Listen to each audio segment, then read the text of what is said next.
Assalamualaikum warahmatullahi wabarakatuh. Innal Waalaikumsalam hamdalillah, warahmatullahi wabarakatuh. innal hamdalillah nahmaduhu wa nasta'inuhu wa nastaghfiruh wa na'udzu billahi min shururi anfusina wa min sayyiati a'malina. May yahdihillahu fala mudilla lahu wa may yudlil fala hadiya lahu. Asyhadu an la ilaha illallah wahdahu la syarika lah wa asyhadu anna Muhammadan 'abduhu wa rasuluh. يا أيها الذين آمنوا اتقوا الله حق تقاته ولا تموتن إلا وأنتم مسلمون. يا أيها الناس اتقوا ربكم الذي خلقكم من نفس واحدة وخلق منها زوجها وبث منهما رجالا كثيرا ونساء واتقوا الله الذي تساءلون به والأرحام إن الله كان عليكم رقيبا. يا أيها الذين آمنوا اتقوا الله وقولوا قولا سديدا يصلح لكم أعمالكم ويغفر لكم ذنوبكم ومن يطع الله ورسوله فقد فاز فوزا عظيما. ما بعد، فإن أصدق الحديث كتاب الله وخير الهدي هدي محمد صلى الله عليه وسلم وشر الأمور محدثاتها وكل محدثة بدعة وكل ضلالة وكل ضلالة في النار. Para jamaah yang dimuliakan Allah Subhanahu wa taala, alhamdulillahilladzi bi ni'matihi shalihat. Segala puji bagi Allah yang dengan nikmat-nikmatnya terlaksana amal-amal saleh. Para jamaah yang dimuliakan Allah Subhanahu wa taala, kita lanjutkan kembali materi tauhid di siang hari ini dari kitab Tauhid buah karya Syekh Muhammad At-Tamimi rahimahullah. Kita sekarang masuk kepada bab 52, yaitu tentang larangan mengucapkan assalamu ala Allah, yakni keselamatan bagi diri Allah Subhanahu wa taala. Nah, sebelum kita memasuki bab ini, ada baiknya kita sampaikan terlebih dahulu berkaitan dengan materi tauhid, yakni pertanyaannya, mengapa pelajaran tauhid harus sering kita ulang-ulang? Mengapa ilmu tauhid ini harus kita ulang-ulang dan terus kita ulang-ulang? Artinya, ketika seorang mempelajari tauhid atau ilmu tauhid, maka dia harus memahami bahwa ilmu tauhid ini adalah ilmu yang sangat penting dalam kehidupan seorang muslim. Karena dia adalah pondasi. Pondasi dalam kehidupannya di dunia ini. Ya, pondasi begitu ya. Maka, mengapa dia harus sering mengulang-ulang ilmu tauhid? Nah, sebelum kita jawab pertanyaan ini, ya saya berikan keterangan terlebih dahulu, ya, bahwa seseorang dapat mewujudkan tauhidnya dalam kehidupan sehari-hari. Ya, seorang hamba akan dapat mempraktekkan mempraktekkan tauhid dalam kehidupan sehari-hari apabila dia memiliki 3 unsur, 3 faktor. Apa itu 3 faktor ini? Yang pertama adalah ilmu tauhid. Nah, ini yang pertama, ilmu tauhid. Jadi, apabila seorang ingin dapat mempraktekkan tauhid dalam kehidupan sehari-hari, maka dia wajib belajar yang namanya ilmu tauhid. Tanpa ilmu tauhid, bagaimana mungkin seorang dapat bertauhid kepada Allah Subhanahu wa taala? Tanpa ilmu tauhid, bagaimana mungkin seorang dapat mewujudkan ya keikhlasannya dengan baik dan benar kepada Allah Subhanahu wa taala? Perlu kita fahami. Perlu kita fahami bahwa manusia-manusia yang sempurna ilmu tauhidnya adalah para nabi, para rasul alaihi wassalatu wassalam. sehingga mereka dapat mewujudkan tauhid, yakni mewujudkan keikhlasan dengan sempurna pula dalam kehidupan mereka di dunia dahulu. Inilah berkaitan dengan manusia-manusia pilihan Allah, manusia-manusia pilihan Allah Subhanahu wa taala, para nabi, para rasul yang kita yakini bahwa ilmu tauhid mereka sempurna, sehingga praktek tauhid mereka dalam kehidupan mereka di dunia dahulu ya adalah sempurna juga, yakni keikhlasan ya. Prakteknya itu adalah keikhlasan, keikhlasan dalam seluruh amal ibadah. Keikhlasan dalam seluruh amal ibadah adalah sempurna, yakni berkualitas tinggi di hadapan Allah Subhanahu wa taala. Inilah ya faktor pertama seorang dapat mewujudkan ya tauhid, mewujudkan atau mempraktekkan tauhid dalam kehidupan sehari-hari. Ya, sekali lagi, apabila dia memiliki ilmu tentang tauhid. Allah Subhanahu wa taala berfirman dalam surat Muhammad ayat 9, "Fa'lam annahu la ilaha illallah." Ketahuilah dengan ilmu tentang tauhid. Ketahuilah dengan ilmu, lihat, dengan ilmu tentang kalimat la ilaha illallah, kalimat tauhid. Kemudian Rasulullah sallallahu alaihi wasallam mengatakan kepada para sahabat, ingat ini dalil yang berikutnya lagi. Wallahi inni la'a'lamu billahi wa atqakum bih. Demi Allah, saya ini adalah orang yang paling berilmu tentang Allah dan yang paling bertakwa kepada Allah di antara kalian. Orang yang paling bertakwa kepada Allah di antara kalian. Nah, lihat Nabi Muhammad SAW menyatakan bahwa dirinya adalah orang yang paling sempurna ilmu tauhidnya kepada Allah, ilmu tauhidnya ya, dan tentunya orang yang paling bertakwa di antara para sahabat. Inilah Rasulullah SAW menyatakan orang yang paling berilmu, orang yang paling berilmu, yang paling tinggi ilmunya, sempurna ilmunya tentang tauhid. Maka beliau otomatis adalah orang yang paling bertakwa kepada Allah Subhanahu wa taala. Lihat, ini faktor pertama dan utama jika seorang ingin dapat mewujudkan tauhid dalam kehidupan sehari-hari, maka tiada lain baginya belajar ilmu tauhid. Belajar ilmu tauhid. Karena mustahil bagi orang yang awam tentang ilmu tauhid, orang yang jauh dari ilmu tauhid, orang yang jahil, yang bodoh terhadap ilmu tauhid, bagaimana mungkin ia dapat mewujudkan tauhid dalam kehidupan sehari-hari? Bagaimana mungkin? Ya, bagaimana mungkin ia dapat mempraktekkan tauhid dalam kehidupan sehari-hari? Yakni bagaimana akan berkualitas keikhlasannya di hadapan Allah Subhanahu wa taala jika tidak mempelajari ilmu tentang tauhid ini. Jadi sekali lagi, mau tidak mau, seorang muslim wajib mempelajari ilmu tauhid agar tauhidnya dapat diwujudkan dalam kehidupan sehari-hari, yakni dengan cara mengikhlaskan semua bentuk ibadah dengan sebenar-benar keikhlasan karena Allah Subhanahu wa taala. Nah, ini sekali lagi. Ya, ini yang dapat mewujudkan, merealisasikan tauhid dalam kehidupan sehari-hari kalau dia belajar ilmu tentang tauhid. Maka lihatlah Rasulullah SAW mengajarkan ilmu tauhid kepada para sahabat. Para sahabat mengamalkan ilmu tauhid dalam kehidupan mereka sehari-hari, sehingga akhirnya mereka menjadi sebaik-baik generasi umat Islam. Sebaik-baik generasi umat Islam yang dipuji oleh Allah, dipuji oleh Rasulullah sallallahu alaihi wasallam. Inilah para sahabat Nabi radhiyallahu taala anhum ajma'in yang jelas tauhidnya kepada Rabbul Alamin, jelas tauhidnya kepada Allah Subhanahu wa taala. Baik para jamaah yang dimuliakan Allah Subhanahu wa taala, ini yang harus kita ulang dan ulang, mempelajari ilmu tauhid. Nah, nanti ada pertanyaan itu. Kembali kepada pertanyaan yang pertama tadi ya.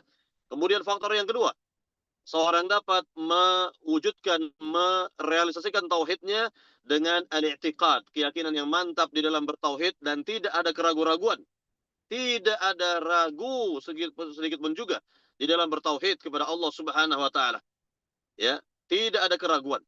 Wajib yakni ada keyakinan mantap dalam hati di dalam bertauhid kepada Allah Subhanahu wa taala dan tidak ada keraguan di dalamnya.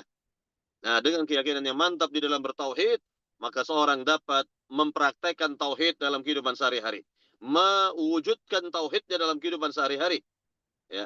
Jadi keikhlasannya betul karena Allah Subhanahu wa taala, betul-betul karena Rabbul Alamin. Nah, inilah keyakinan berasal dari keyakinan yang mantap di dalam bertauhid kepada Allah Subhanahu wa taala. Kemudian faktor yang ketiga, al-iltizam, yakni memiliki ya komitmen dan terus menerus senantiasa menjaga tauhidnya, ya, komitmen di dalam bertauhid kepada Allah Subhanahu wa taala sampai akhir kehidupannya, sampai diwafatkan oleh Allah Subhanahu wa taala, ya, sampai diwafatkan oleh Allah Subhanahu wa taala di atas kalimat la ilaha illallah. Nah, inilah tiga faktor, ya, seorang dapat mewujudkan kalimat tauhid, mewujudkan tauhid dalam kehidupan sehari-hari. Ya, sekali lagi yang pertama adalah ilmu tentang tauhid wajib dipelajari dan difahami lalu diamalkan. Yang kedua adalah keyakinan mantap di dalam bertauhid dan tidak ada keraguan-raguan padanya. Dan yang ketiga, yakni senantiasa komitmen di atas tauhid terus sampai diwafatkan oleh Allah Subhanahu wa taala, ya, di atas kalimat la ilaha illallah, kalimat tauhid. Nah, inilah tiga faktor. Apabila kita miliki tiga hal ini, maka kita bisa mempraktekkan, mewujudkan, ya, merealisasikan tauhid dalam kehidupan kita sehari-hari, yakni mengikhlaskan semua bentuk ibadah kepada Allah Subhanahu wa taala. Nah, sekarang kembali kita kepada pertanyaan pertama tadi. Kembali kita kepada pertanyaan tadi, mengapa kita, ya, terus, ya, dan wajib, ya, belajar ilmu tauhid, mengulang-ulang materi tauhid, mengulang-ulang ilmu tentang tauhid, terus diulang-ulang, dikaji dan dikaji terus, yakni puluhan kali, ratusan kali, bahkan mungkin ribuan kali kita wajib mengulang-ulang materi tauhid ini. Mengapa para jamaah? Ya, mengapa? Ada yang tahu jawabannya? Mengapa kita wajib terus mengkaji ilmu tauhid, mengulang-ulang materi tauhid, mempelajarinya dan terus mempelajarinya? Ada apa gerangan? Ini mengapa kita terus wajib mengulang-ulang materi tauhid ini dan tidak bosan-bosan? Ya, yakni seorang hamba, seorang mukmin terus yakni mempelajari ilmu yang mulia ini. Tentu jawabannya sama persis seperti kita mengulang-ulang setiap hari doa kita dalam ayat yang mulia dalam surat Al-Fatihah, ihdinas siratal mustaqim. Ya Allah, berilah kami petunjuk atau hidayah kepada jalan yang lurus. Ini kan diulang-ulang terus nih. Ini kita ulang-ulang setiap hari. Setiap hari minimal 17 kali. Bayangkan, setiap hari kita minta hidayah taufik kepada Allah Subhanahu wa taala, kita ulang-ulang terus, kita ulang-ulang. Ya, tanpa kita bosan-bosan untuk mengucapkan ihdinas siratal mustaqim. Jawabannya ada pada hadis Nabi sallallahu alaihi wasallam, yaitu hadis Ummu Salamah. Ketika Nabi yang mulia sallallahu alaihi wasallam berdoa, ya muqallibal qulub, tsabbit qalbi ala dinik. Wahai zat yang dapat membolak-balikan hati, tetapkanlah hatiku di atas agamamu. Kemudian Ummu Salamah bertanya di sini kepada Nabi yang mulia, ya Rasulullah, awa innal quluba latataqallab? Ya Rasulullah, awa innal quluba latataqallab? Wahai Rasul, apa benar bahwa hati manusia itu berubah-berubah? Cepat berbolak-balik, cepat berubah-ubah. Apa jawaban Nabi? Na'am, ma min 'abdin illa anna qalbahu baina usbu'aini min asabi'illah, insyaallahu aqama wa insyaallahu azzaga. Benar sekali bahwa hati manusia cepat berubah-ubah. Ini menunjukkan apa? Hati kita yang lemah. Hati kita yang lemah. Hati itu cepat berubah-ubah. Ya, hati yang lemah, yakni hati yang cepat berubah-ubah, bergonta-ganti, berbolak-balik, kata Nabi. Benar sekali kata Nabi, bahwa hati manusia itu cepat berubah-ubah, berbolak-balik, dan tidak ada hati seorang hamba melainkan hatinya berada pada dua jari dari jemari-jemari Allah. Jika Allah berkehendak, Allah berikan istiqomah pada hati si hamba, dan jika Allah berkehendak lain, na'udzubillah min dzalik, Allah gelincirkan hatinya itu. Nasallallahu salamata wal afiyah. Nah, ini pula lah dengan ini pula lah maka kita wajib terus belajar ilmu tauhid agar hati kita ya mendapatkan istiqomah di atas tauhid karena tidak ada yang menjamin. Ingat, tidak ada yang menjamin ya, yakni hati kita ini siapa yang bisa menjamin bahwa hati kita ini akan terbebas dari syirik kecil misalnya, riya contohnya. Siapa yang bisa menjamin bahwa hati kita ini bersih dari riya misalnya atau akan selamat dari riya misalnya? Siapa yang bisa menjamin hal ini? Lihatlah ya, yakni keterangan dari ulama besar Sufyan Ats-Tsauri. Beliau rahimahullah mengatakan apa? Ini sekelas ulama, ini sekelas ulama ini. Beliau katakan apa? Ma'alajtu nafsi ala syai'in mu'alajatu ala al-ikhlas. Wa qad tanqalibu alayya, kata beliau. Tidak ada yang sulit bagi diriku yang bisa aku atasi kecuali masalah ikhlas. Kecuali masalah ikhlas. Kadang-kadang hatiku bisa berubah-ubah. Lihat, kadang-kadang hatiku bisa berubah-ubah. Ini orang sekelas ulama takut, khawatir kalau dirinya, hatinya terjangkit penyakit ikhlas yang dapat menodai, terjangkit penyakit riya, maaf. Terjangkit penyakit riya yang dapat menodai keikhlasan dalam beribadah kepada Allah Subhanahu wa taala. Lalu bagaimana dengan kita? Lalu bagaimana dengan kita? Ini ulama yang jelas ya, sudah yakni sering mempelajari ilmu tauhid, ya senantiasa mengkaji dan mengkaji ilmu tauhid. Orang sekelas Sufyan Ats-Tsauri, beliau merasa khawatir terhadap keikhlasan yang ada di hatinya, maka hendaknya kita selalu memohon kepada Rabbul Alamin, selalu minta kepada Rabbul Alamin agar hati kita ini ya senantiasa ya diliputi keikhlasan karena Allah Subhanahu wa taala dalam seluruh amal ibadah, dalam seluruh kebaikan-kebaikan kita semua. Maka inilah sekali lagi mengapa selalu kita ya belajar dan belajar selalu sampai tua, bahkan sampai seterusnya kita terus ingat dengan ilmu tauhid ini. Ya mengkaji dan mengkaji ilmu tauhid agar senantiasa hati kita ini dapat mengikhlaskan ya semua bentuk ibadah karena Allah Subhanahu wa taala. Nah, inilah jawabannya. Ya, sekali lagi inilah jawabannya mengapa kita selalu demikian. Dan ingat ketika Rasul Shallallahu alaihi wasallam mau wafat, ini bayangkan Nabi mau wafat saja, beberapa hari beliau mau wafat, beliau tetap ingatkan umatnya tentang tauhid. Apa kata Nabi yang mulia? La'anallahu al-yahuda wan nasara ittakhadhu qubur anbiya'ihim masajid. Semoga Allah melaknat orang-orang Yahudi Nasrani karena mereka telah menjadikan kuburan para nabi mereka sebagai tempat ibadah. Ala fala tattakhidhuha masajid. Janganlah kalian jadikan kuburan-kuburan sebagai tempat ibadah, sebagai masjid atau tempat ibadah. Fa inni anhaakum an dzalik. Sungguh aku telah larang kalian untuk menjadikan kuburan sebagai tempat ibadah, kata Nabi. Lihat, Nabi prioritaskan ilmu tauhid.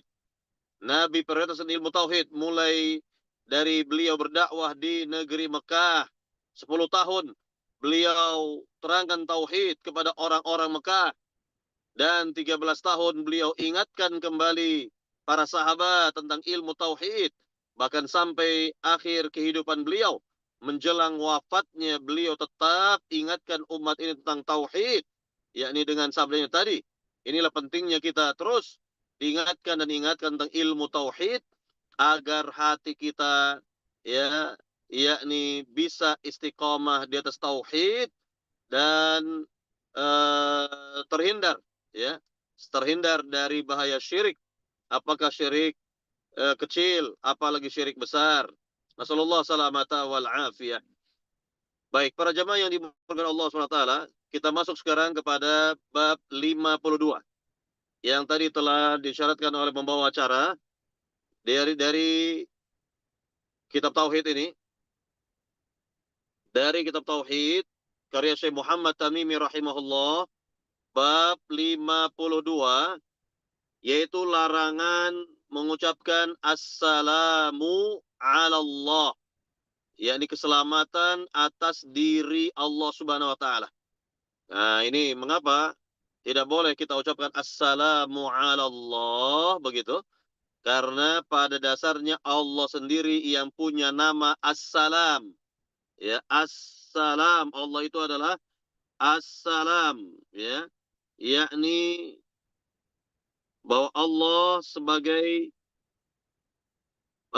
zat yang maha pemberi keselamatan.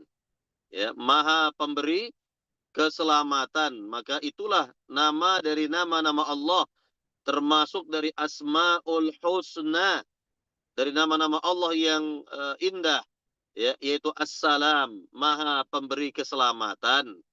Jadi kalau dikatakan Allah itu adalah Assalam, maha pemberi keselamatan, maka tidak dibenarkan seorang mengucapkan Assalamu ala Allah. Nah, nanti kita akan lihat yang benar itu yang bagaimana, yaitu dalam tasyahud salat, ya. Dalam tasyahud salat ini para sahabat awalnya membaca demikian. Ya, kita baca dulu hadis yang dibawakan oleh Syekh Muhammad Tamimi rahimahullah, itu dalam hadis Bukhari Muslim dari sahabat Abu atau Ibnu Mas'ud, maaf. Dari sahabat Ibnu Mas'ud radhiyallahu taala an, dia berkata, "Kunna idza kunna ma'an nabi sallallahu alaihi wasallam fi sholati qulna assalamu 'ala Allah min ibadihi. Assalamu 'ala fulan wa fulan." فقال النبي صلى الله عليه وسلم لا تقولوا السلام على الله فإن الله هو السلام. Artinya, ya, semula apabila kami sholat bersama Rasulullah Sallallahu Alaihi Wasallam, kami mengucapkan Assalamu ala Allah. Ya, semoga keselamatan untuk Allah min ibadih, dari para hambanya. Semoga keselamatan untuk si fulan dan si fulan.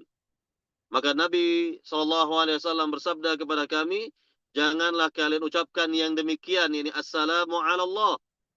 Ya, karena sungguhnya Allah adalah Assalam, yakni maha pemberi keselamatan. Ya, maha pemberi keselamatan. Baik. Para jamaah yang dimuliakan Allah Subhanahu wa taala, para jamaah yang dimuliakan Allah Subhanahu wa taala, ini di awal-awal, ya. Jadi di awal-awal dakwah Nabi seperti itu, bahwa Ibnu Mas'ud ini juga tergolong sahabat yang awal-awal masuk agama Islam ketika itu, ya, ketika itu. Maka di awal-awal mereka sholat, mereka itu bacanya seperti ini, ya, yakni mereka baca Assalamu ala Allah min ibadihi. Ya, Assalamu ala Allah min ibadihi. Semoga keselamatan, ya, diperuntukkan untuk Allah dari para hambanya, begitu. Maka Nabi tegur, Nabi tahu yang seperti ini, dan Nabi tegur agar kalian tidak ucapkan Assalamu ala Allah. Maka ucapan yang benar dalam tasyahud itu dimulai dengan ucapan At-tahiyyatu lillah, wassalawatu wattayyibatu, dan seterusnya. Yang artinya, ya, segala penghormatan, salat, dan apa-apa yang baik hanyalah bagi Allah, yakni milik Allah. Ya, seluruh penghormatan, at-tahiyyatu, ya, at-tahiyyatu lillah. Ah, ini dia. Jadi, ya, dimulai dengan kalimat at-tahiyatu lillah, wassalawatu wattayyibatu, dan seterusnya begitu, ya, yang artinya yakni seluruh penghormatan, salat, dan seluruh kebaikan-kebaikan itu adalah milik Allah Subhanahu wa taala. Nah, jadi ini pengganti, ya, dari ucapan yang tadi itu yang ditegur oleh Nabi Shallallahu alaihi wasallam. Jadi yang bisa kita lihat pertama sekali bahwa Nabi adalah sebaik-baik guru bagi umat ini. Di mana jika ada kesalahan, Nabi langsung perbaiki. Nabi langsung tegur, ya, sahabat yang melakukan kesalahan, dan Nabi berikan solusi atau pengganti dari apa yang mereka ucapkan. Dan ini biasa, ya, karena memang awal-awal keislaman, ya, wajar, ya. Banyak sahabat belum paham barangkali, banyak sahabat belum tahu, ya, banyak sahabat yang belum mengerti, ya, sehingga di antara ucapan mereka itu dinilai oleh Nabi berseberangan, bertolak belakang dengan tauhid, sehingga langsung Nabi perbaiki. Nabi Shallallahu Alaihi Wasallam langsung tegur begitu, dan Nabi arahkan kepada kebaikan. Nabi SAW berikan solusinya di antaranya. Ya, contoh, misal yang diucapkan oleh orang-orang jahiliyah di zaman dahulu misalnya ya, yakni ketika mereka melintasi suatu daerah dalam safar, melintasi suatu daerah gitu, wilayah ya, dalam safar mereka yang mereka yakini bahwa wilayah itu ada penunggunya dari bangsa jin. Nah, ini biasa mereka ucapkan ucapan yang menurut bahasa Indonesianya kurang lebih ya, numpang lewat jangan diganggu, begitu kira-kira. Maka Nabi tegur, tidak boleh ucapkan seperti itu. Namun yang benar adalah ya, yakni a'udzu bikalimatillahi tammati min syarri ma khalaq. A'udzu, aku berlindung kepada kalimat-kalimat Allah yang sempurna dari setiap ya makhluk yang berbuat kejahatan. Ya, min syarri ma khalaq. Dari setiap kejahatan yang dicipta begitu. Aku berlindung dengan kalimat-kalimat Allah yang sempurna dari setiap ya kejahatan yang tercipta. Nah, ini solusi dari Nabi ya, yakni yang diganti oleh Rasulullah sallallahu alaihi wasallam yaitu berupa ucapan tadi itu. Ya, berupa ucapan tersebut. Ya, atau misalnya lagi ya, misalnya di antara orang ketika tertimpa musibah ya, mengucapkan yakni lau kana kadza lakana kadza wal kadza. Seandainya ya, seandainya atau andai kata ya, seperti ini maka tidak akan terjadi begini dan begitu. Ah, ini langsung ditegur oleh Nabi, langsung ditegur oleh Nabi, la taqul law fa inna law tuftahu amal syaitan. Qul ya masyaallahu qaddarallahu wa ma syaa fa'al. Qul qaddarallahu wa ma syaa fa'al. Ya, janganlah kalian ucapkan lau, andai kata atau seandainya. Karena ucapan andai kata atau seandainya ini dapat membuka pintu ya amal atau perbuatan syaitan kata Nabi. Maka ucapkanlah qaddarallahu wa ma syaa fa'al. Allah telah menakdirkan apa yang Allah kehendaki pasti terjadi, pasti terjadi. Nah, ini ucapan dari Nabi, pengganti dari ucapan tadi gitu ya. Atau contohnya lagi, ya di antara sahabat yang juga baru masuk Islam misalnya, ini para mu'allaf. Misalnya mengucapkan, Masya Allahu wa syi'ta. Dengan kehendak Allah dan dengan kehendakmu, wahai Nabi. Maka Nabi tegur sahabatnya, jangan ucapkan seperti ini. Ya, ucapkan Masya Allah wahdah dengan kehendak Allah semata. Masya Allah, nah, begitu. Jadi nggak ditambahin wasyita, jangan. Jadi tambahin dengan ucapan seperti itu kata Nabi Shallallahu Alaihi Wasallam. Dan masih banyak lagi ya, masih banyak lagi berkaitan dengan ucapan-ucapan yang diucapkan di masa itu yang memang kebanyakan diucapkan oleh sahabat yang baru masuk Islam. Ya, diucapkan oleh mu'allaf. Dan ini hal yang wajar ya. Hal yang wajar karena mereka belum sepenuhnya mengetahui tentang tauhid. Maka setelah itu mereka belajar ilmu tauhid. Mereka belajar ilmu tauhid kepada Nabi sallallahu alaihi wasallam sehingga mereka menjadi faham dan mengamalkan tauhid mereka dalam kehidupan sehari-hari. Ya, semakin ilmu tauhid yang mereka pelajari dari Nabi semakin dalam, semakin mendalam, maka semakin keikhlasan mereka berkualitas di sisi Allah Subhanahu, semakin bagus keikhlasan mereka kepada Rabbul Alamin, kepada Allah Subhanahu wa taala. Nah, inilah seperti inilah para sahabat ya, seperti inilah para sahabat, yakni mereka belajar ilmu tauhid kepada Nabi yang mulia sallallahu alaihi wasallam. Ah, di antaranya ini tadi. Di antaranya ucapan ya, assalamu ala Allah. Ya, semoga keselamatan tercurahkan kepada Allah begitu. Maka kata Nabi, jangan ucapkan assalamu ala Allah. Karena Allah itu adalah assalam. Karena nama Allah adalah assalam. Baik. Kemudian yang berikutnya lagi dari hadis yang mulia ini bisa kita lihat. Yang tadi kan bahwa Nabi adalah sebaik-baik guru ya bagi umat ini. Langsung beliau tegur. Langsung beliau perbaiki. Langsung beliau ajarkan yang benar begitu.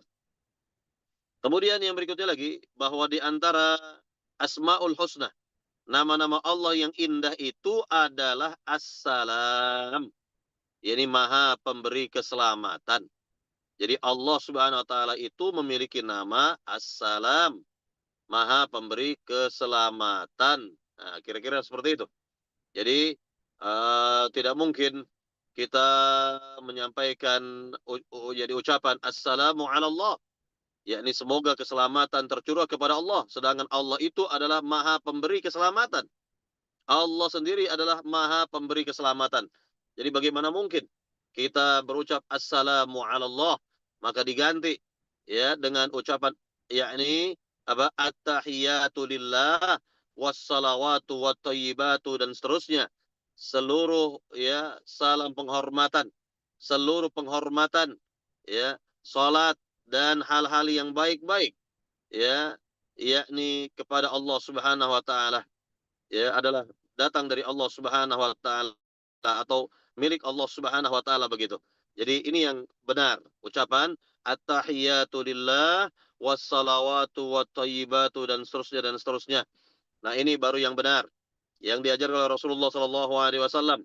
Jadi tidak diucapkan assalamu ala Allah begitu. Baik. Kemudian yang berikutnya lagi, ya tentu karena Allah Subhanahu wa taala memiliki nama yang indah di antaranya As-Salamu, ya bahwa Allah itu As-Salam, Maha Pemberi keselamatan, maka tentunya sudah pastilah kita minta keselamatan hanya kepada Allah. Kita minta keselamatan hanya kepada Allah Subhanahu wa taala saja. Ya, maka lihat ketika kita ingin beraktivitas, kita minta ya keselamatan kepada Rabbul Alamin. Ketika kita keluar dari rumah, minta pertolongan ya bantuan kepada Allah, keselamatan dari Allah Subhanahu wa taala. Kita ucapkan ya bismillah tawakkaltu 'ala Allah, la haula wala quwata illa billah. Kan begitu. Bismillah tawakkaltu 'ala Allah, dengan menyebut nama Allah, aku bertawakal hanya kepada Allah. Lihat, aku bertawakal hanya kepada Allah. Bismillah tawakkaltu 'ala Allah, la haula wala quwata illa billah. Tiada kekuatan dan daya kecuali dari Allah Subhanahu wa taala. Ya tidak ada yang menyelamatkan, tidak ada yang bisa memberikan kebaikan di jalan kecuali Allah Subhanahu wa taala. Nah, baru setelah itu kita minta perlindungan kepada Allah ya atas perjalanan kita tersebut. Allahumma inni a'udzubika an azilla au uzalla, an adilla au udalla, an azlama au uzlama, an ajhala au yujhala alayya. Ya Allah, aku berlindung kepada Engkau dari pertama an azilla au uzalla, dari menggelincirkan orang atau digelincirkan oleh orang lain. An adilla au udalla, dari menyesatkan orang atau disesatkan oleh orang lain. An azlama au uzlama, dari menzalimi orang atau dizalimi oleh orang lain. An ajhala au yujhala alayya, dari membodoh-bodohi orang atau dibodoh-bodohi oleh orang lain. Nah, ini dibaca. Ya, ini dibaca. Ya, atau ketika kita ingin safar, kita juga minta pertolongan keselamatan dari Allah Subhanahu wa taala. Ya kan? Kita baca doa safar. Allahu akbar. Allahu akbar. Allahu akbar. Subhanalladzi sakhkhara lana hadza wa ma kunna lahu mukrinin wa inna ila rabbina lamunqalibun. Allahumma inna nas'aluka fi safarina hadzal birra wat taqwa wa minal amali ma tarda. Allahumma hawwin 'alaina safarana hadza wa tu'anna bu'dah. Allahumma anta sahibu fis safar wal khalifatu fil ahl. Allahumma inna na'udzu bika min wa'tha'is safar wa ka'abatil manzar wa su'il munqalabi fil ahli wal mal. Nah, itu doa safar dibaca oleh para jamaah. Ya, di dalamnya kita minta keselamatan, minta perlindungan kepada Allah dari berbagai macam keburukan-keburukan di perjalanan. Ya, yakni jangan sampai menimpa keburukan itu kepada keluarga dan harta. Nah, inilah berkaitan dengan doa safar, belum lagi doa-doa yang lain.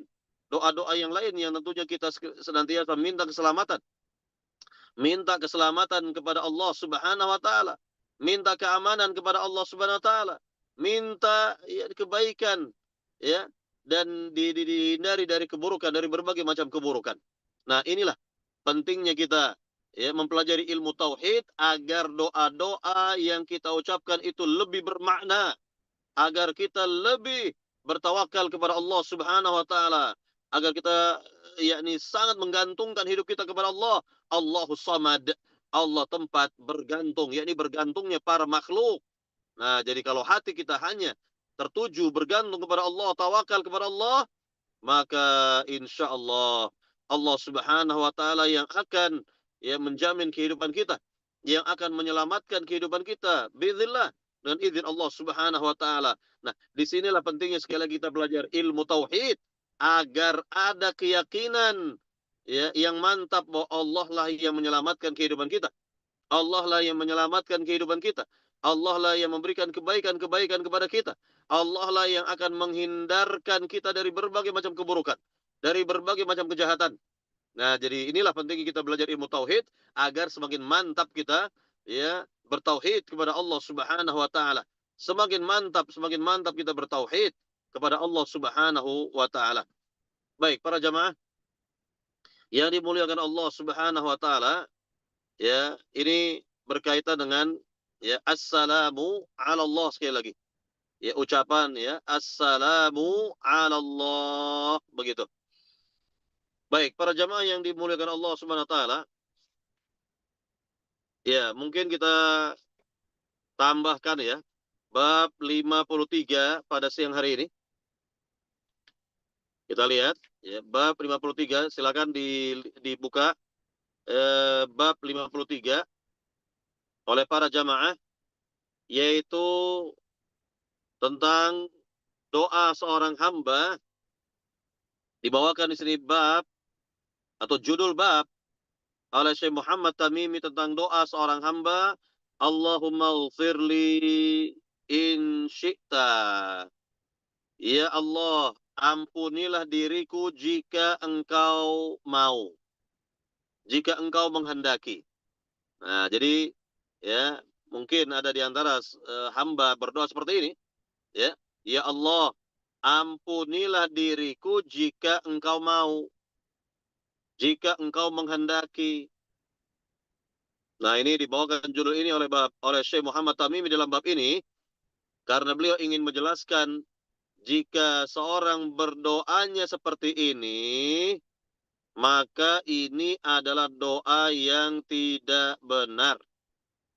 Doa yang tidak patut diucapkan oleh seorang hamba. Mengapa? Karena kalau seorang berdoanya seperti ini, ya Allah, ampunilah diriku jika engkau mau. Pertama, ini menggambarkan bahwa Allah Subhanahu wa taala itu sepertinya berat untuk mengabulkan doa kita. Sepertinya itu berat gitu untuk menerima doa kita, mengabulkan permohonan kita begitu.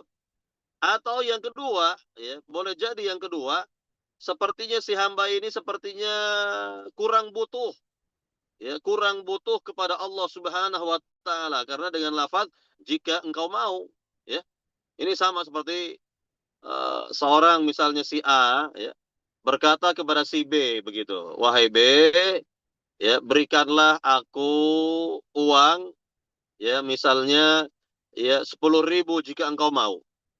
Jika engkau mau. Nah, ini kan di sini tidak ada istilahnya pengharapan besar dari permohonan tersebut. Jadi dikatakan jika engkau mau, seolah-olah jika dikasih alhamdulillah, enggak dikasih juga enggak apa-apa begitu. Jangan seperti ini. Tidak boleh seperti ini. Jadi dalam berdoa hendaknya kita betul-betul serius. Di dalam berdoa betul-betul kita membesarkan pengharapan kita kepada Allah Subhanahu wa taala. Besarlah harapan kita kepada Allah. Membesarkan harapan kita kepada Allah Subhanahu wa taala dan keyakinan penuh bahwa Allah Subhanahu wa taala akan mengabulkan doa kita. Akan mengabulkan doa kita begitu. Baik.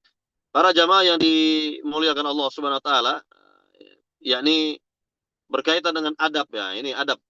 Di antara adab berdoa. Jadi kalau seorang berdoa seperti tadi itu, jika engkau mau, ini tidak ada adab, tidak ada adab di dalam berdoa kepada Allah Subhanahu wa taala begitu.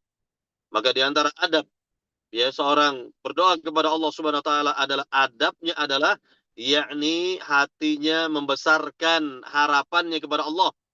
Di dalam hatinya itu membesarkan harapannya kepada Allah Subhanahu wa taala, ya.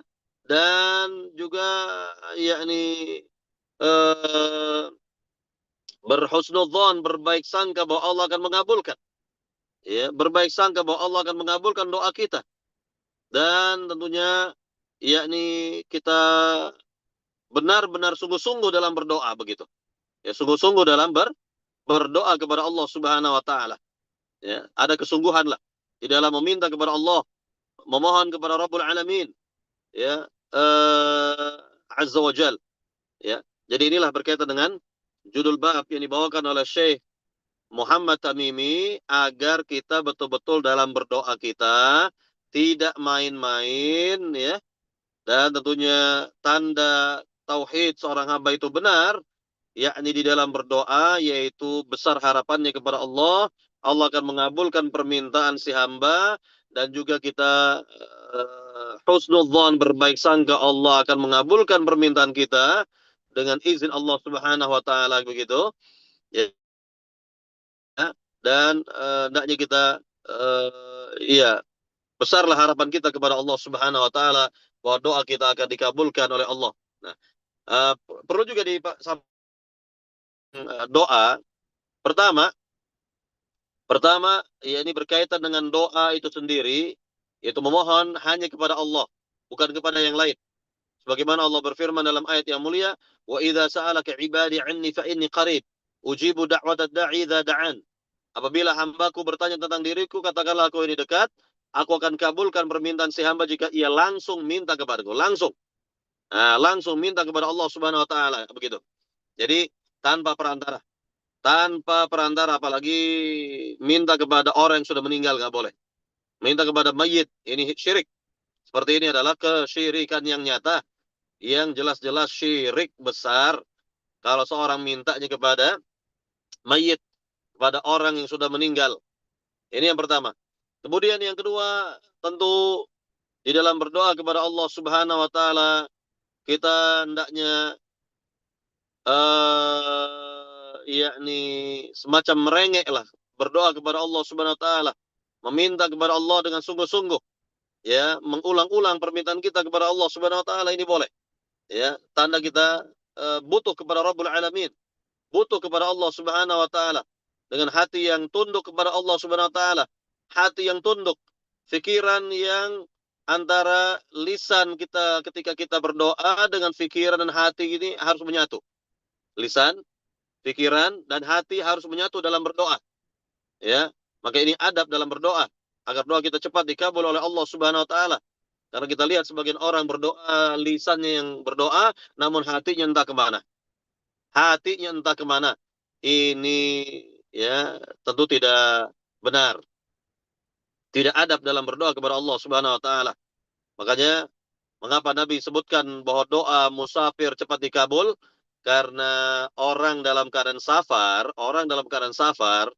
ketika dia berdoa, antara lisan, hati, dan pikirannya itu menyatu.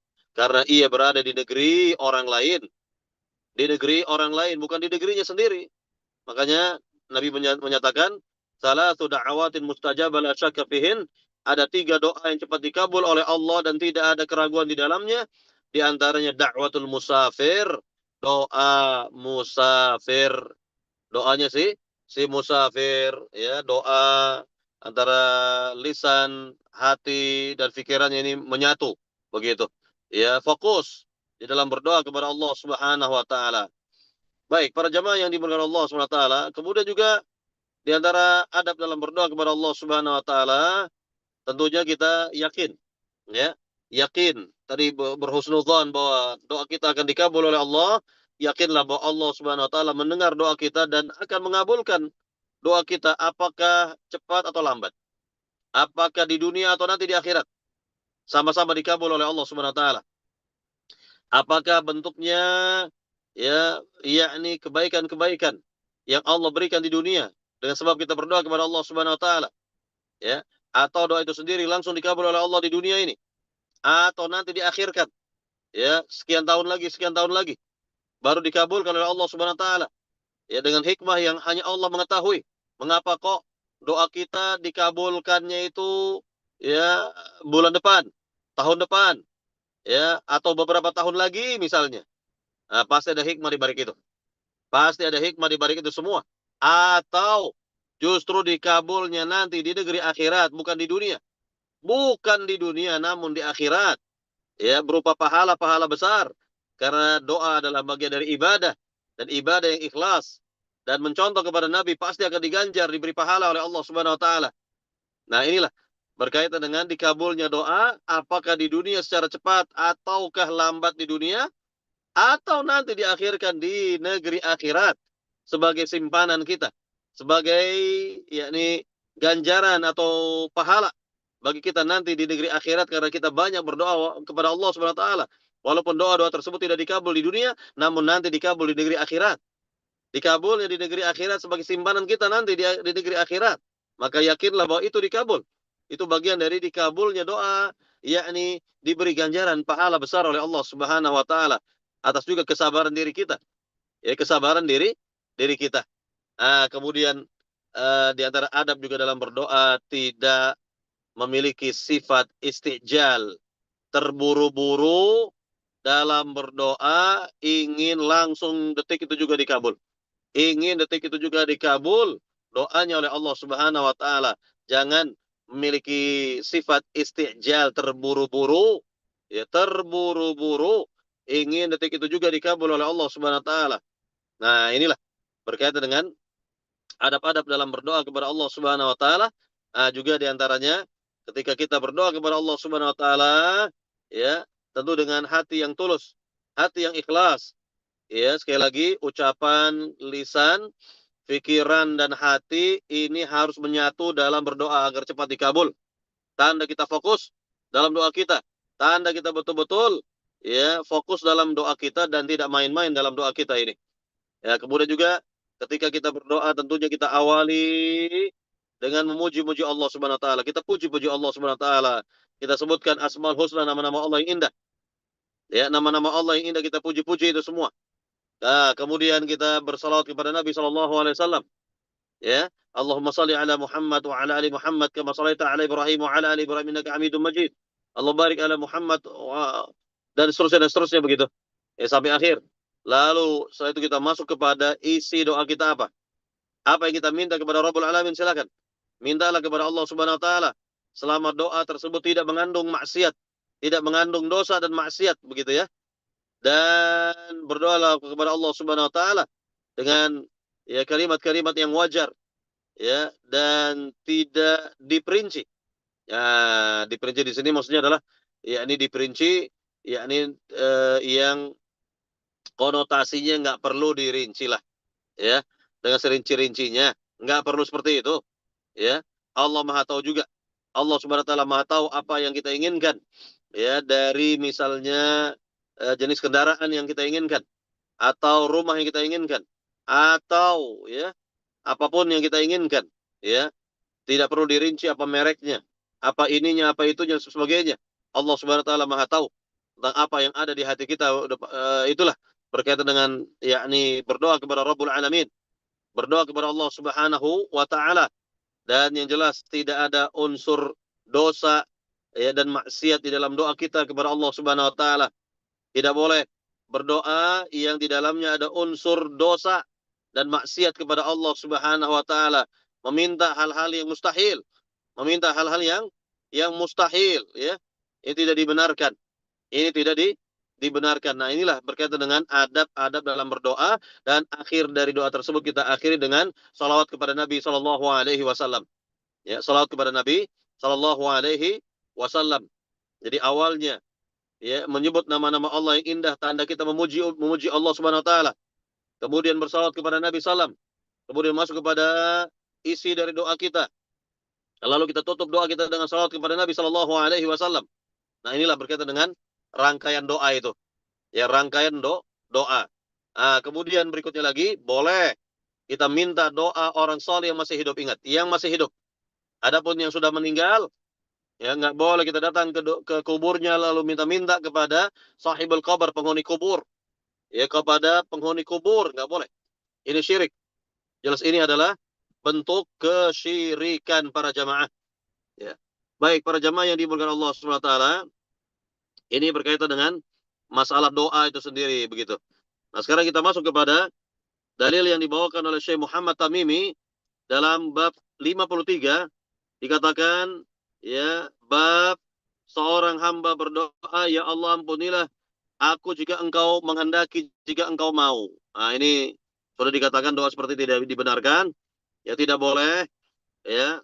Dan kita dengarkan apa keterangan Nabi dalam hadis Bukhari Muslim dari sahabat Abu Hurairah.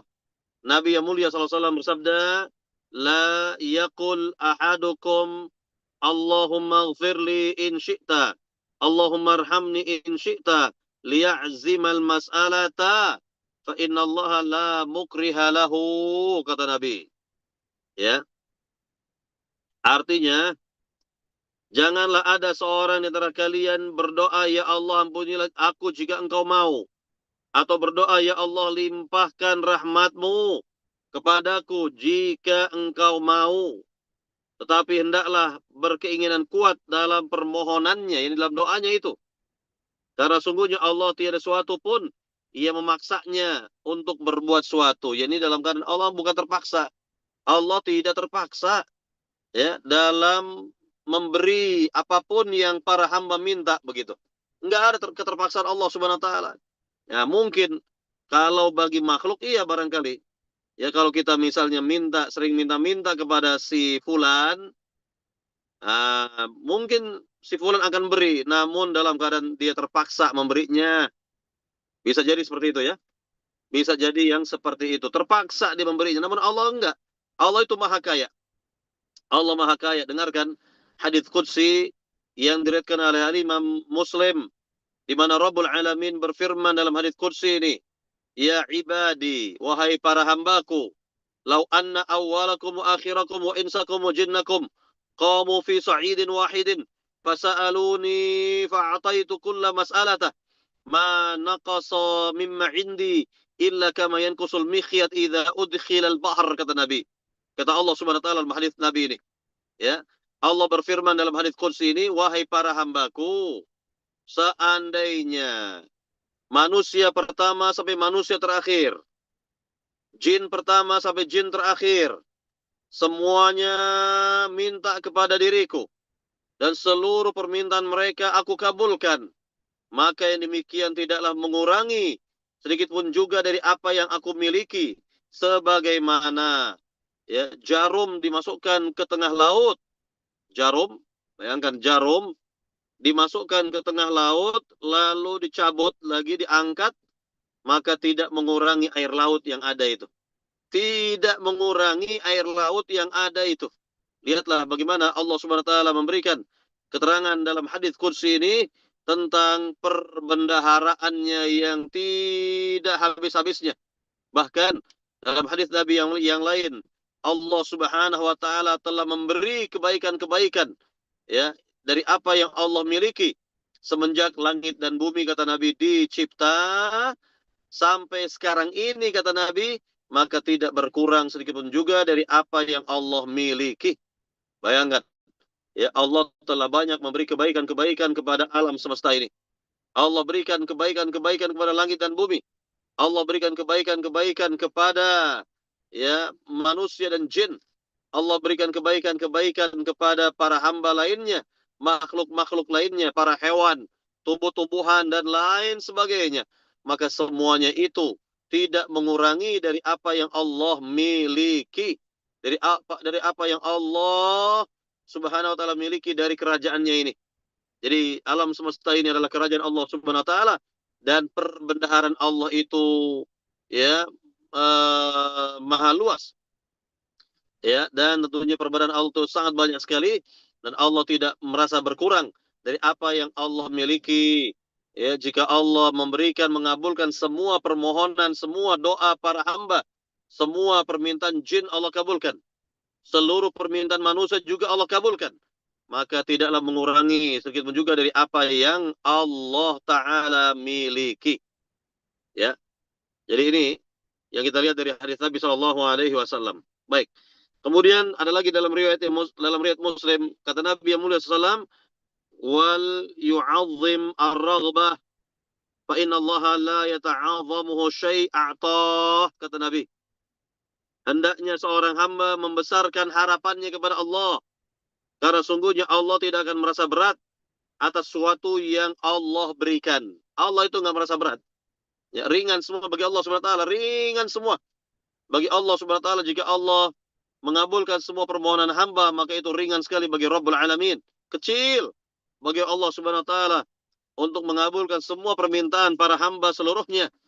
Tidak berat, tidak merasa berat bagi Allah Subhanahu wa taala, dan yakni mudah sekali bagi Rabbul Alamin untuk mengabulkan seluruh permintaan para hamba.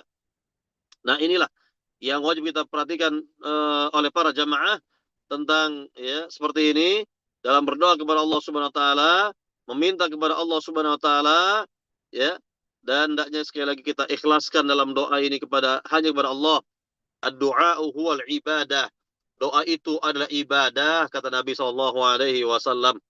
Doa itu adalah ibadah. Jangan kita main-main dalam berdoa kepada Allah Subhanahu wa taala. Memohon, meminta kepada Allah, maka sungguh-sungguhlah meminta kepada Allah dan bukan meminta kepada selain Allah Subhanahu wa taala. Bukan minta kepada selain Allah Subhanahu wa taala. Baik. Para jamaah yang dimuliakan Allah Subhanahu wa taala, inilah dua bab pada siang hari ini yang kita kaji, ya. Dari dua bab ini, bab 52, ya, assalamu ala Allah tadi, dan bab 53 tentang lafaz berdoa kepada Rabbul Alamin, mana yang tidak dibenarkan, mana yang dibenarkan, dan sekaligus adab-adab dalam berdoa kepada Allah telah kita jelaskan juga. Ya, semoga kajian kita bisa kita fahami, bisa kita amalkan, ya. Dan silakan sekarang kepada pembawa acara untuk membimbing soal jawab, ya. Bagi para jamaah yang ingin bersoal jawab, silakan. Nah, silakan kepada pembawa acara untuk membimbing soal jawab ini. Silakan. Baik, syukron jazakallahu khair Ustaz untuk penjelasannya. Semoga materi yang disampaikan ini bermanfaat dan semoga kita juga bisa menjalani hidup dengan keistiqomahan dalam menjalani tauhid sampai akhir hayat kita. Para jamaah yang semoga Allah muliakan, kami ingin mengingatkan sedikit mengenai untuk update dari kegiatan Majelis Taklim Sahabat Ilmu Teladan dengan memfollow Instagram Sahabat Ilmu Teladan, dan juga bisa melihat rekaman dari kajian kami itu di YouTube channel MT Sahabat Ilmu Teladan. Baik, selanjutnya bisa masuk ke sesi tanya jawab. Bagi para jamaah yang ingin menyampaikan pertanyaannya bisa melalui chat ataupun bisa raise hand, nanti akan kami buka mic-nya. Untuk pertama, Ustadz, ada pertanyaan dari kolom chat, Ustadz. Ya, bismillah. Afwan, Pak Ustadz, izin bertanya, apakah boleh kita mempelajari ilmu agama termasuk tauhid karena rasa takut kita kepada Allah Azza wa Jalla? Mohon nasihat Pak Ustadz. Syukron. Tolong diulangi lagi bagaimana? Apakah boleh kita mempelajari ilmu agama termasuk tauhid karena rasa takut kita kepada Allah Azza wa Jalla? Iya, tentu ilmu tauhid inilah yang akan membimbing si hamba kepada rasa takut kepada Allah Subhanahu wa taala. Ya. Jadi dengan belajar ilmu tauhid ini, seorang akan mengenal siapa Allah Subhanahu wa taala, siapa Rabbul Alamin, sehingga ada rasa takut kita kepada Allah Subhanahu wa taala. Ya. Ada rasa takut kita kepada Allah Subhanahu wa taala. Jadi contoh, ya, Allah Subhanahu wa taala berfirman dalam ayat yang mulia tentang para ulama, ya, orang-orang yang berilmu ini, innama yakhsyallaha min ibadihil ulama. Hanya saja yang takut kepada Allah itu adalah para ulama, yakni takut yang terpuji. Ya, takut yang sebenar-benarnya kepada Allah Subhanahu wa taala, kan begitu. Dan khasyah di sini berbeda dengan khauf. Khauf maknanya takut, khasyah juga maknanya takut. Namun bedanya kalau khasyah itu takut yang dibarengi dengan ilmu. Ah, begitu, ilmu tentang Allah. Ya, makanya ketika seorang semakin mendalam ilmunya, tauhidnya kepada Allah Subhanahu wa taala, lihat ilmunya para ulama contohnya, maka semakin takut kepada Allah Subhanahu wa taala. Dan takut di sini takut yang terpuji tentunya, ya bukan takut yang tercela begitu.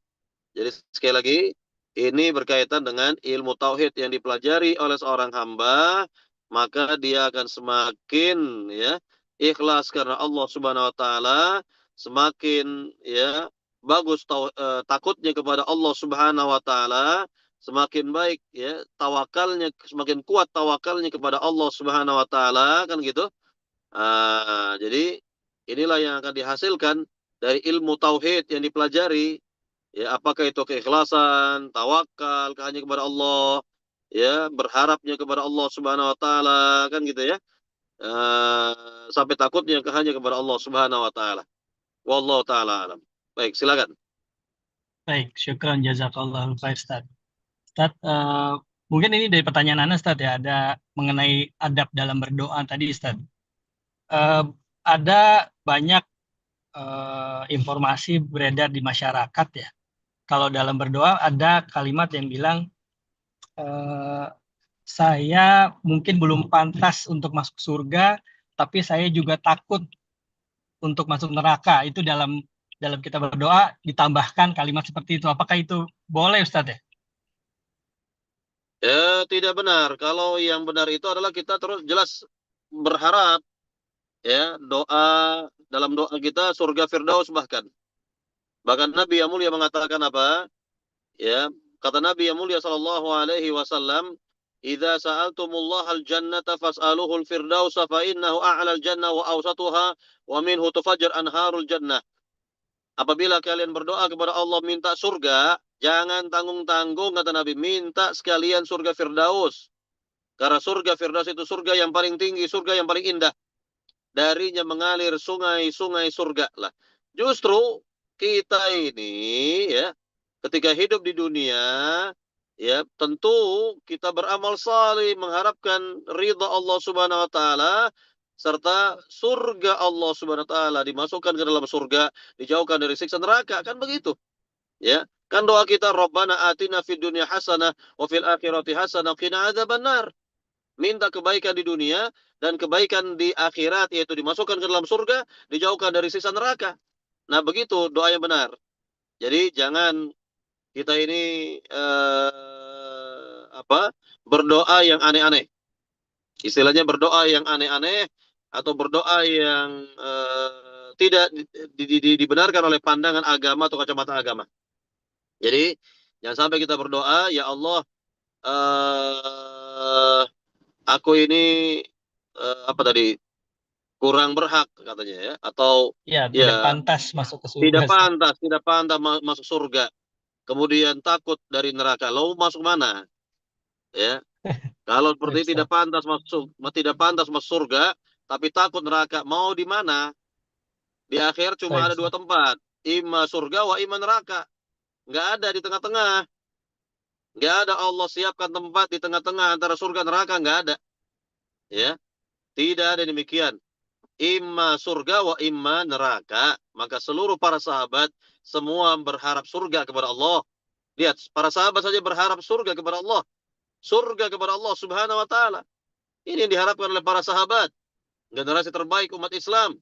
Semuanya ingin masuk surga. Masa ya dikatakan saya ini nggak pantas di surga, tapi tidak kuat pula di neraka. Mau kemana? Kita katakan mau kemana gitu ya. Karena Allah tidak menciptakan tempat ketiga, nggak ada. Allah di akhirat hanya menciptakan dua tempat saja, surga atau neraka. Ya, nggak ada di tengah-tengah, nggak ada itu. Ya, nggak ada tempat di tengah-tengah antara surga dan neraka, nggak ada. Ya, jadi sekali lagi, inilah berkaitan dengan ya kita belajar tauhid ini agar jelas dalam beragama. Kita belajar akidah agar jelas dalam beragama, jangan linglung. Jangan bingung, ya, jangan ragu-ragu dalam beragama. Ya, semuanya itu akan hilang dengan ilmu. Semuanya akan hilang dengan ilmu, berganti keyakinan. Mantap di dalam beragama ini, di dalam berakidah. Maka tidak ada kita jumpai para sahabat kok bingung dalam beragama. Nah, ini kan kalau orang berdoa, ya Allah, aku ini nggak pantas di surga, ya, nggak kuat di neraka. Ini bingung nih. Ini orang bingung dalam berdoa. Kita katakan, ya, tidak benar yang seperti ini. Dan sekali lagi tidak ada sahabat berdoa seperti ini. Doa sahabat adalah dimasukkan ke dalam surga. Rabbana hablana min azwajina wa dzurriyyatina qurrata a'yun waj'alnal muttaqina imama. Ya, ini di dunia. Lalu Rabbana atina fid dunya hasanah wa fil akhirati hasanah qina adzabannar. Lihat, meminta kebaikan di dunia dan kebaikan di akhirat, yaitu surga Allah Subhanahu wa taala. Ini yang diminta oleh para sahabat radhiyallahu taala anhum ajma'in. Wallahu taala alam. Baik, silakan. Baik. Ya, syukron jazakallahu khair Ustaz. Jadi kita harus benar-benar yakin ya Ustaz ya dalam berdoa sehingga permintaan kita juga minta yang paling tinggi, surga Firdaus. Tapi selanjutnya ada ini berhubungan dengan pertanyaan sebelumnya Ustaz yang tadi Ustaz sampaikan mengenai apakah yang dimaksud dengan takut yang terpuji dan takut yang tidak terpuji Ustaz. Ya, takut ada dua, takut terpuji, takut tercela. Takut terpuji seperti takut yang orang beriman kepada Allah Subhanahu wa taala, takut yang bernilai ibadah. Ini sudah kita kaji nih. Ini sudah kita kaji di awal-awal ya, di awal-awal pembahasan tauhid ada tentang bab al-khauf, takut kepada Allah Subhanahu wa taala begitu ya. Jadi ini takut terpuji, takutnya orang beriman kepada Allah Subhanahu wa taala. Adapun takut tercela ya, yang hina adalah takutnya orang-orang musyrikin.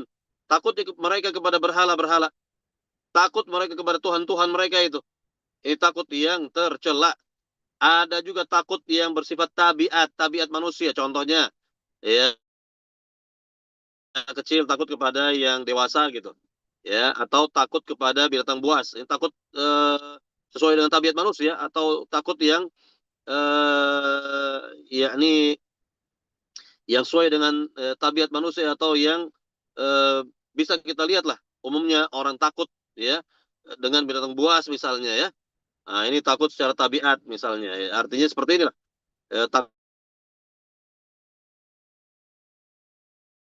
Berlebih-lebihan. Nah, ini yang tercela juga nih.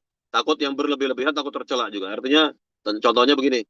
Ya, ini takut seorang berjalan di malam hari ya, di malam hari walaupun bayangan misalnya bayangan daun pisang yang disorot oleh lampu jalanan ya, misalnya. Oh, langsung dia takut. Ini takut berlebihan. Padahal tidak ada apa-apa pada dasarnya. Tidak ada apa-apa pada dasarnya. Hanya saja itu bayang-bayang dari misalnya daun pisang, misal ya. Itu. Jadi ini takut yang berlebihan. Ini tidak dibenarkan juga. Tidak dibenarkan juga yang seperti ini. Jadi takut yang terpuji seperti takut orang beriman kepada Allah Subhanahu wa taala. Wallahu taala alam. Baik, silakan yang lain. Baik, syukron Ustaz. Semoga penjelasannya dapat dimengerti bagi penanya. Berikutnya Ustaz ada pertanyaan selanjutnya. Afwan Ustaz, mohon nasihat. Apakah boleh jika kita berdoa dengan adanya kalimat sebagai berikut? Kalimatnya itu, jika ini terbaik menurutmu ya Rob, atau jika ini membuatmu ridho ya Allah, atau dekatkanlah jika ini akan memberikan kebaikan. Seperti itu kalimat Ustaz. Barakallahu fikum. Iya, pada dasar kita minta kepada Rabbul Alamin yang segala sesuatu yang terbaik menurut Allah Subhanahu wa taala, bukan menurut kita. Ya. Menurut Allah Subhanahu wa taala, bukan menurut kita. Karena kalau menurut manusia belum tentu baik menurut Allah Subhanahu wa taala. Belum tentu baik menurut Allah Subhanahu wa taala, tapi kalau ya baik itu adalah menurut ya Allah Subhanahu wa taala, kata Allah ini baik misalnya, maka itu pasti baiknya. Walaupun kita barangkali ya belum mengetahui apa hikmahnya. Apa hikmah di balik ini, di balik itu dan sebagainya. Jadi kita minta segala sesuatu yang terbaik itu menurut Rabbul Alamin saja. Menurut Allah Subhanahu wa taala, menurut Allah Subhanahu wa taala itu yang terbaik. ya. Nah, itulah yang benar. Itulah yang benar begitu. Karena semua apa yang dipandang baik oleh Allah Subhanahu wa taala pasti ya berujung kebaikan pula bagi kita semua. Bagi kita semua.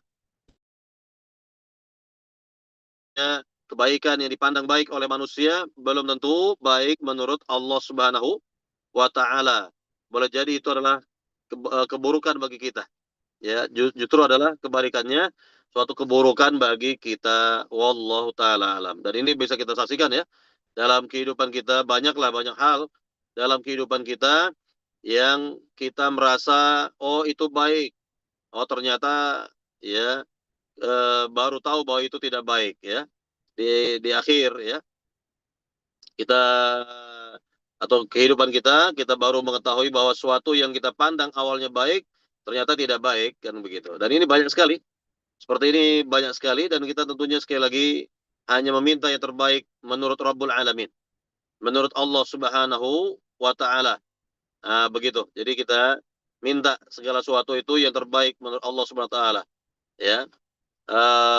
Contohnya kita berdoa, Allahumma wafiqni lima tuhibbu wa tarda.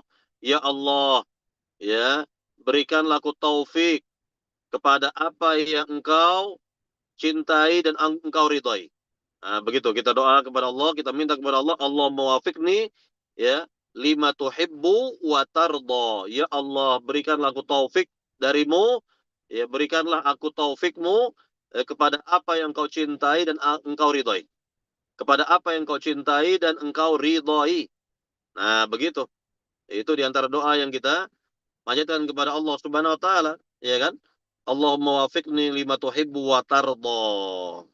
Nah, itu diantaranya begitu. Jadi, apa yang Allah cintai, apa yang Allah ridhoi, ya, apa yang Allah senangi, begitu. Nah, jadi, seperti itulah kita berdoa kepada Allah Subhanahu wa Ta'ala. Jadi, bukan apa yang kita inginkan saja, namun yang kita minta yang terbaik menurut Allah Subhanahu wa Ta'ala. Yang Allah ridhoi lah. Yang Allah kehendaki dan itu baiklah bagi diri kita, begitu kurang lebih. Wallahu Ta'ala alam. Baik, silakan ada lagi. Baik, syukran Ustadz untuk jawabannya. Bagi para jamaah silakan ada lagi yang mau bertanya bisa langsung menulis di kolom chat atau raise hand untuk dibuka mic-nya nanti. Tafadhol para jamaah ingin mengingatkan kembali untuk dapat melihat kegiatan agenda MT Sahabat Ilmu Teladan di Instagram dan juga melihat rekaman kajian-kajian dari MT Sahabat Ilmu Teladan di YouTube channel. Pak Fadol, para jamaah ada lagi pertanyaan yang ingin disampaikan?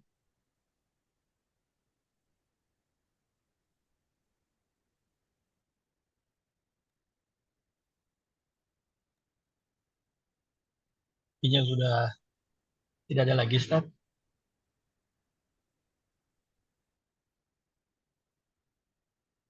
Baik, silakan para jamaah, masih ada pertanyaan dari apa yang disampaikan tadi? Atau bab-bab sebelumnya juga boleh, silakan. Bebas pertanyaannya, ya berkaitan dengan akidah atau tauhid, silakan.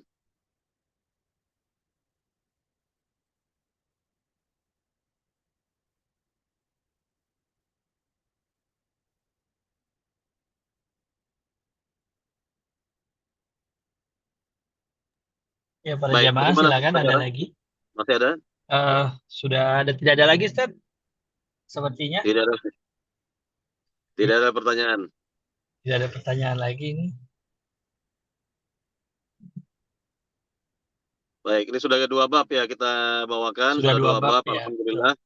Artinya sudah ada tambahan dari bab 52 ya dan Ketiga ya. tambahannya bab 53. Insya Allah kita akan kaji kembali bab 54 ya. Dan seterusnya lah Baik. insya Allah Ta'ala. Ya, semoga kajian yang singkat di siang hari ini bermanfaat bagi kita semua. Bisa kita Amin. pahami, bisa kita amalkan. Dan semoga kita selalu mendapat hidayah taufik dari Allah Subhanahu Wa Ta'ala untuk Amin. berada di atas tauhid, di atas sunnah Nabi, di atas manhaj para sahabat. Dan semoga kita mendapatkan husnul khatimah. Amin ya rabbal Amin. alamin. Kalau begitu kita akhiri dengan doa penutup majelis. Subhanakallahumma wa bihamdika asyhadu an la ilaha illa anta astaghfiruka wa atubu ilaik. Assalamualaikum warahmatullahi wabarakatuh. Waalaikumsalam.